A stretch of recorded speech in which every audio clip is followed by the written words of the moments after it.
Desde el principio de la historia, el ser humano comenzaba a tener interés en muchas cosas, a sobrevivir por su cuenta, descubrir cosas nuevas e imitar los sonidos provenientes de la naturaleza a través de la voz humana, la expresión corporal y a crear instrumentos a base de animales y cosas de naturaleza para imitar esos sonidos.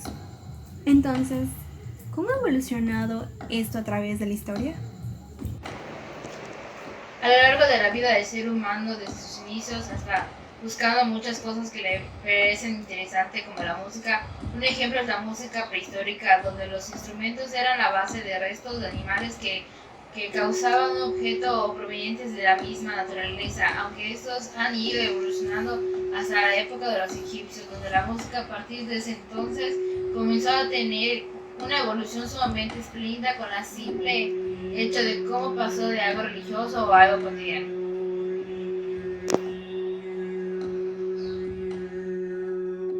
Los egipcios como los prehispánicos comenzaron a usar el arte para alabar a sus dioses, a los reyes y a marcar una diferencia de clases sociales mediante técnicas que se usaban en ese entonces. Por ejemplo, desde esos tiempos los músicos trabajaban para la religión, los reyes y emperadores. Pero esto no cambió luego de siglos. Pero la palabra música surgió con los griegos music technique, que quiere decir arte música o que es lo mismo arte de las musas. Es por esa razón que la música es el arte de las musas, aunque hubo alguien que ayudó a aportar algo grande para ese entonces descubriendo la afinación y ese alguien es Pitágoras. ¿Qué tal si el sonido producido por la naturaleza es más que eso? No hemos descubierto más aún, pero es algo que me entusiasma. Debe haber una razón por la cual podamos imitar el sonido. Sí, es cierto, tan solo imitar los sonidos es algo fabuloso, pero ¿no sería mejor saber qué hay detrás de todo esto, verdad, Pitágoras? Esta parte... ¿Qué?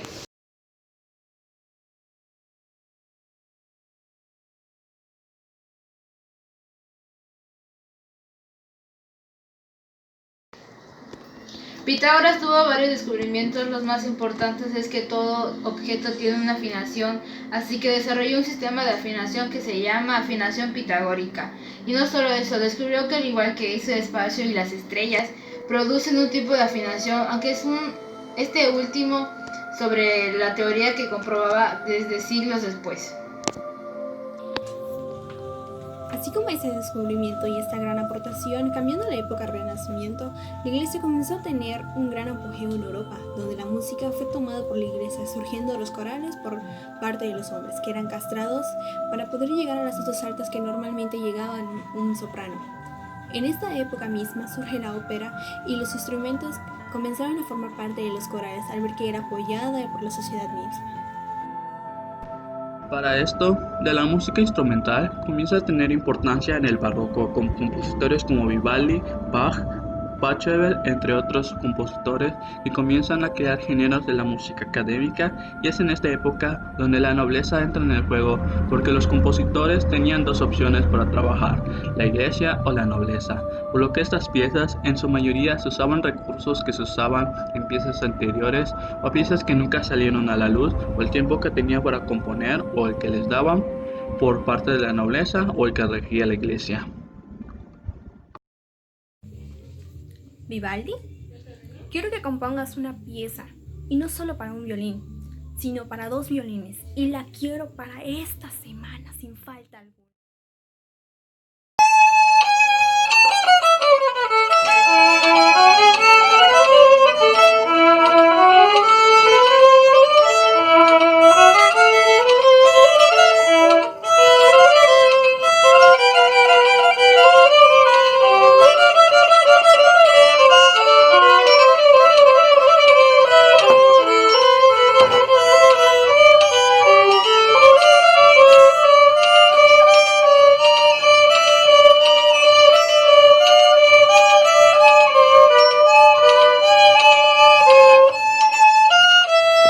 Eso no es todo. Bach sirvió como referencia a otros compositores y por las grandes y prodigiosas composiciones, aunque sin embargo para su época no era tan tomado en serio, por lo que sus piezas solo eran interpretadas solo una vez, al ser escritas a mano y continuado de esa manera por siglos. En la época del neoclasicismo las cosas cambian, nace el primer niño prodigio de la historia capaz de componer grandes cosas y se dice y se dice que aprendió a tocar antes de hablar. Lo notable del clero sigue en el poder, pero los músicos continúan aportando grandes cosas. Pero ¿por qué mencionar a un niño prodigio? Ese niño es Wolfgang Amadeus Mozart, un niño capaz de componer piezas sumamente difíciles a la edad de 10 años, capaz de tocar el clavecín, el violín y el clarinete, por lo que lo convierte en un niño multiinstrumentista. Proveniente de una familia de músicos, su padre, sus hermanos y él. Mozart fue el primero en oponerse a la iglesia y claro, Beethoven igual, por lo que ambos buscaban hacer algo diferente y no estar presos por la iglesia. Es tanto así que componían piezas en contra de la misma o transcribían los coros escuchándolos de oído, porque las partitas solo eran conocidas por la iglesia, por lo que sacarlas al mundo exterior era un pecado e inclusive podrían ser desterrados de la iglesia. Esta época cambiaría por completo la historia de la música. Dentro de este periodo, la iglesia junto a la nobleza comenzaba a perder mucho poder y durante la transición del neoclasicismo al romántico comenzaba a existir una nueva clase social llamada burgueses, que para los artistas era una opción más de mecenas, y es que en sí las obras eran más libres cuando un compositor escribía algo, puesto que el romanticismo se crearon muchas técnicas y se aportaron muchas cosas como el concierto solista, el vals, que eran los que más predominaba dentro del romanticismo. Hubo muchos sucesos importantes como la caída de la nobleza, de la religión, la transición del neoclasicismo al romanticismo con Beethoven. La música y el arte comenzaba a ser para el pueblo, es decir, que en ese entonces el aprender música era más accesible, ya que los artistas comenzaban a buscar nuevas formas de ganar dinero. Dentro de este lapso surgió la revolución industrial, que fue sumamente importante en el campo artístico, porque significaba una forma de supervivencia económica. Los compositores, con la llegada de la imprenta, imprimían sus partituras y estas eran repartidas en varios lugares para que una persona pudiera tocarlas en casa, por lo que al contratar a una orquesta o al compositor no era tan necesario, y algunos de los compositores se hicieron ricos gracias a la venta de esas partituras, puesto que, por los siglos, los compositores solo componían una pieza que nunca volverían a escuchar o tocar en su vida. Con el simple hecho de la llegada de la imprenta y un acceso más factible para que una persona pudiera aprender un instrumento, trajo consigo mismo una gran cantidad de descubrimientos de violinistas, pianistas, compositores, laudeos, etc. Algunos de ellos son Pagani, considerado como el violinista del diablo, Chopin, considerado como el poeta musical, Mendelssohn y Sibelius, que otros marcaron la historia.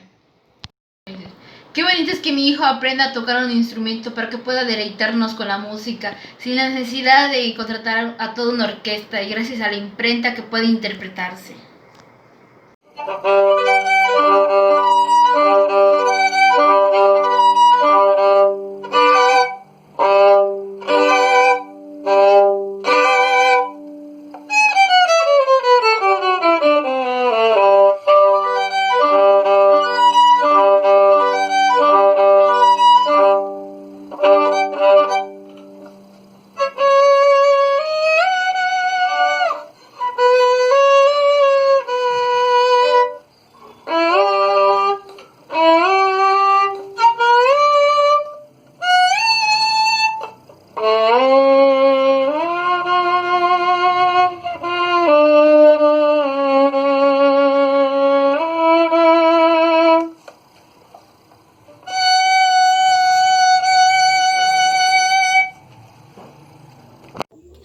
Qué bonito es que pueda escuchar a mi hijo interpretar una obra musical sin la necesidad de gastar tanto en una orquesta completa.